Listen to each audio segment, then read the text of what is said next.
You're like, hold up. Yeah. It never happened. It never happened. These are my pretty shoes. Oh my God. Those are my really comfortable I shoes. am with you. I literally just found a pair of comfy like tennis shoes. I think that's how you know that you're like getting to the point where you just don't care what people think. Yeah.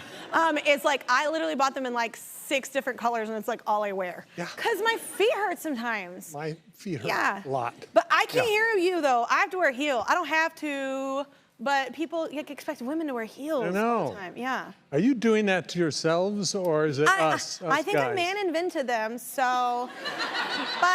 And I think it was like back in the day for like royalty, wasn't it? So they appeared taller, like for the kings or whatever. Wasn't it in that like wear heels kind of? Did I just make that up? Are we playing the game No, BS?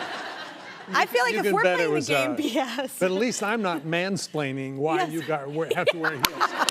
I know. I don't have to, which is the point. But I do wear like more comfy ones now. I have platforms now. How is Mary? I love your wife so much. She loves you too. And She's so great. We'll say that to you in person someday. Yeah. How are y'all? I love you as a couple. Oh. Are y'all ever apart? I feel like y'all are always together. We had a 2-week rule, you know, you can, but that's gone. It's like she's gone tonight, and Yeah. we're distraught. You're like, what am I gonna do? Yeah, it's not an awe. It's like I've turned helpless, to be honest. It's a codependency. It's awesome. So you recently got hearing aids. So are you into this or not into this? What? Are they in today? I'm still a smidge vain, so You're they're still- not in for our Oh, they're little not? tete-a-tete. No. Wait, why? Be vain. Wait, well, what's new? No, Why- I wear them. I love them. I love my hearing aids. Okay. They're brilliant. They've changed my life. Yeah. What do you hear now that you didn't hear before? Like, All the wind that I break that I used to think was you thought it was silent? Mary would say, Jen, people can hear you. And I go, come on, they can't hear me. Of course not. And the just first time I went on, I had them in, it was like, oh my God, I'm For sorry. years. Yeah. Oh, you're that guy. That's amazing. Well, speaking of breaking wind, I heard that you had is this true, a psychologist? And if you can't have fun with a fart Farting in a is relation, funny. oh my God. Farting is funny. I feel sorry for people. Farting is funny. Funny. Everyone does it. I heard that you had a psychologist once tell you, like for like theater or something, or like on stage feeling nervous. It was, we all went to this, we got out of Carnegie Mellon University and we all went to New York, and it was still like almost living in a dormitory. But we all used the same psychologist because life was too scary at that moment. Anyway, he told one of us, and then it got around, you're too uptight. You should be farting like a jackrabbit. Who knew about jackrabbits? But What? that has become our little family motto, yeah. Oh my God, so you just like crop dust people on stage? Like you're just, I personally know. okay. Or maybe Woody you didn't hear Harrelson. Woody Harrelson. it. It was like its own instrument in the Kelly song. And, Like- yeah. And he was a vegetarian. Oh my, that's why. This is my chance to get Woody. He would stand next to me and engage me, and he was a very cool guy. And he would say, Ted, I really want your opinion on something. And I'd be touched.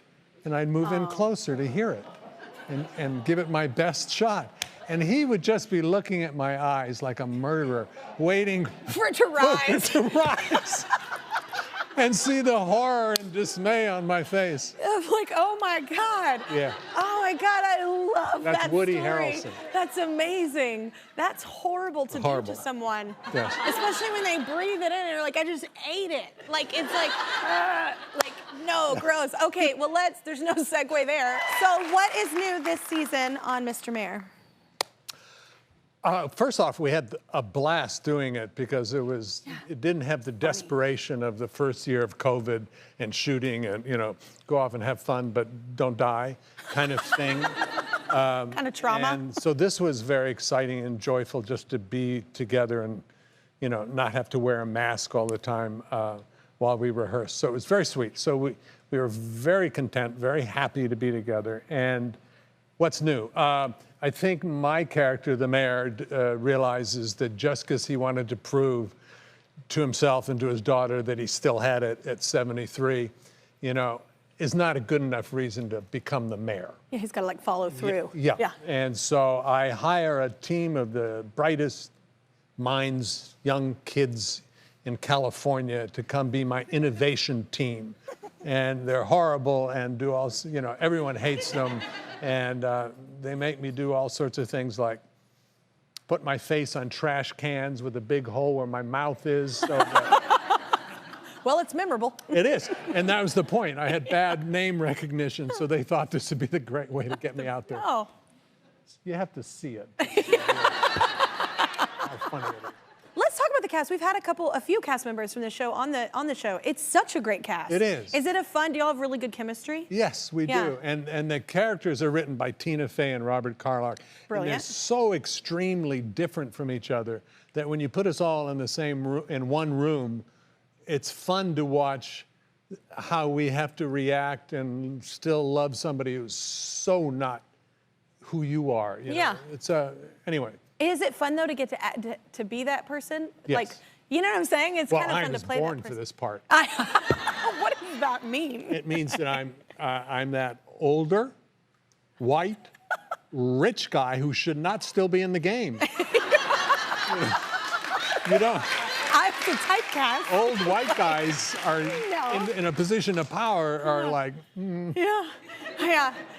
Wait, so you're passionate about the environment, and I heard that you got interested in cleaning up oceans like pretty big time, right? Like, is it back in the 80s? yeah, it was mostly coastal pollution at that time and offshore oil drilling and trying to stop an oil company from slant drilling into Santa Monica Bay.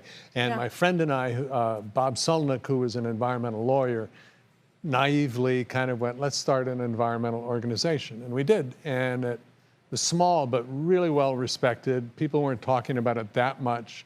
We had an office in Washington and here, and then that merged into Oceana, which is now the world's largest ocean advocacy group that focuses on ocean. Which is and it's amazing. brilliant. Yeah. Check out oceana.org. But You know what you should check out if it's to scare you?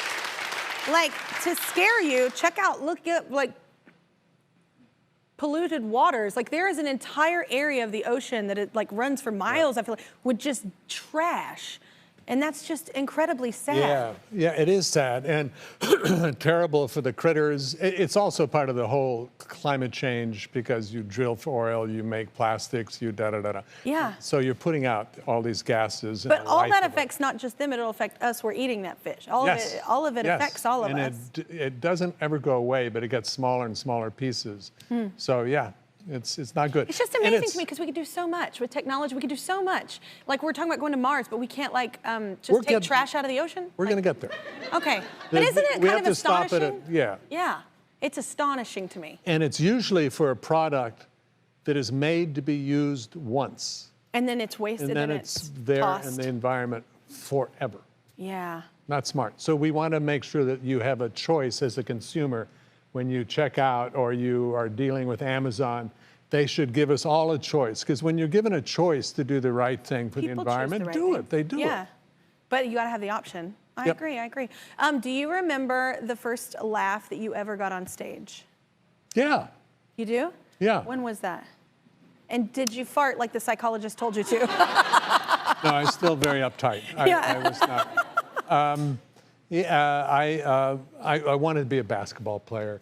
And That makes sense. You're tall. Yeah, and Yep. I was probably a mediocre player, but our little school won the championship, you know. So my friend and I went to Stanford, and we both walked onto the freshman basketball court to try out for the freshman team. And it was the same year that Lou Alcindor or Kareem was a freshman at UCLA. Oh. And the game was, you know, I did what I'm doing now and turned around and walked off and had a good cry.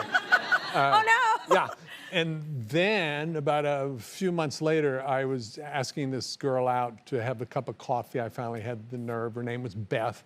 And she said, okay. And we went and had coffee. And 5 minutes in, she said, I am so sorry. I have an audition I have to go to for a play. And I said, can I come? Just wanting to be with her. Yeah. And then to stay in the room, I had to audition. So I made something up. And people laughed. And I went, You went up there with nothing? yeah. Whoa. And- You liked her a lot. Yeah. Yeah, but I heard my first laugh, and it was like, Okay, it's not basketball, but it's pretty good. Felt good. Pretty good. So one dream died, another was born. Yep. See, there we go. I'm glad that you were bad at basketball. We would have missed out.